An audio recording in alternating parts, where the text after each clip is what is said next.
Next question I'd like to pose to you relates to the fasts which are not allowed in Islam. There are some fasts which are not allowed in Islam. Could you mention those different fasts, please?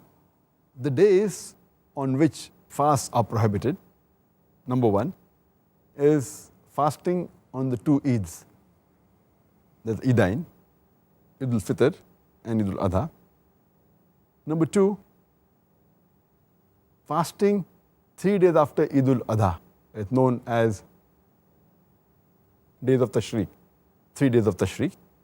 Number three is Yawm al-Shak, the days of doubt, fasting 1 or 2 days before Ramadan starts.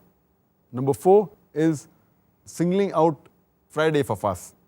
Number five, singling out Saturday for fasting. Number six is Sawm ad-Dahr, that is fasting for the full life. That's prohibited.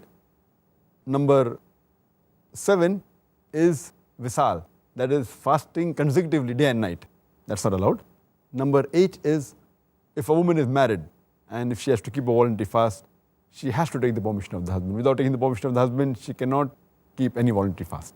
So these are the 8 categories of fast which are prohibited in the voluntary fast.